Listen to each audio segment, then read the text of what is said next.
Have you ever wondered who the best Yu-Gi-Oh protagonist actually is? Not just the strongest in a duel, but who actually carried their series?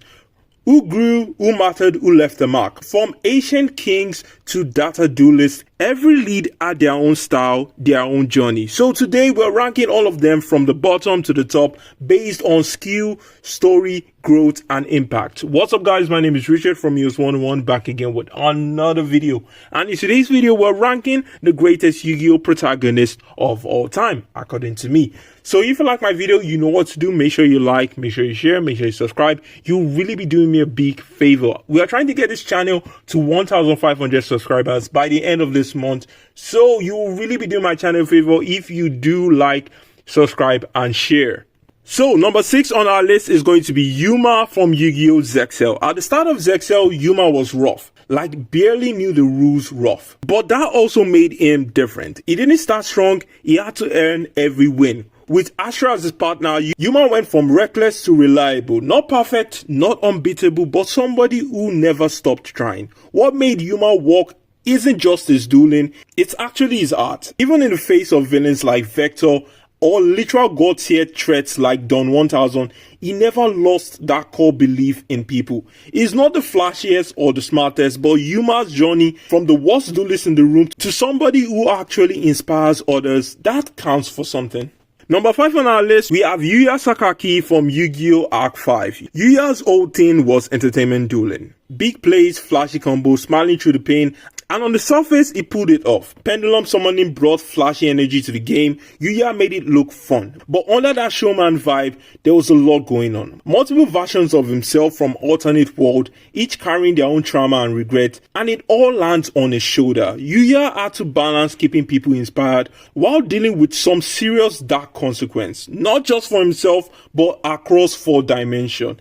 He didn't always get it right, but the fact that he kept on pushing forward, blending fun with real emotional weight, that made him more than just your happy-go-lucky duelist people thought he initially was. And that's the reason why I love Yuma as a Yu-Gi-Oh! Protagonist. Number 4 on my list has to be Yusaku Fujiki, playmaker from Yu-Gi-Oh! Vrains. Yusaku doesn't do for entertainment, he's not here for the crowd or fun, he's quiet, focused, precise, and every move he makes is calculated.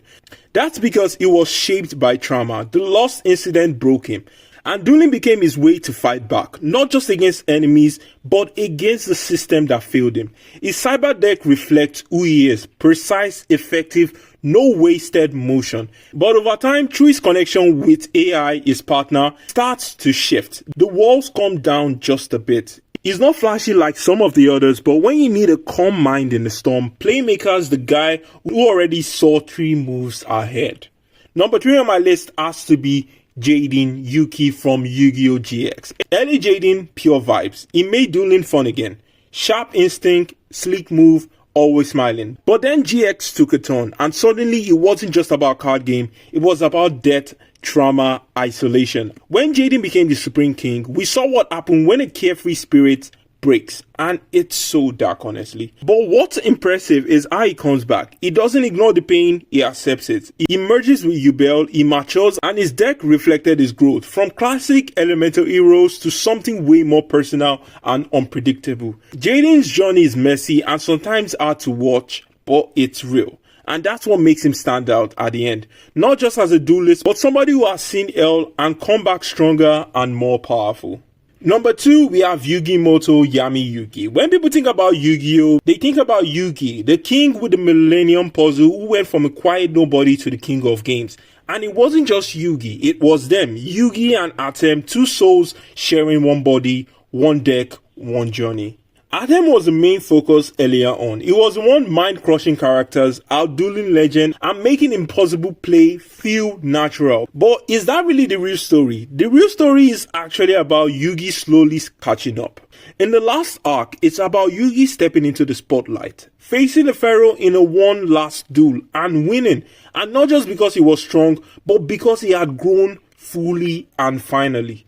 Yugi is in number 1 because in the end, Atem was the one leading most of the way, but together they defined what it means to do with art. They set the bar that every protagonist since have been chasing. Now number 1 on my list, I'm sure you already know who it is, Yusei Fudo from Yu-Gi-Oh! 5Ds. No ancient spirit, no magical destiny, just a kid from the satellite building his own deck from scrap and dueling his way into legend. Yusei's strength isn't just in how he plays, it's how he leads. He never needed the spotlight, but when things got serious, he was always the one everyone turned to. His synchro summon surgical, his determination unshakable, his story one of great growth and loyalty. Whether it was taking down corrupt system, reconnecting broken friendship, or literally stopping apocalypse.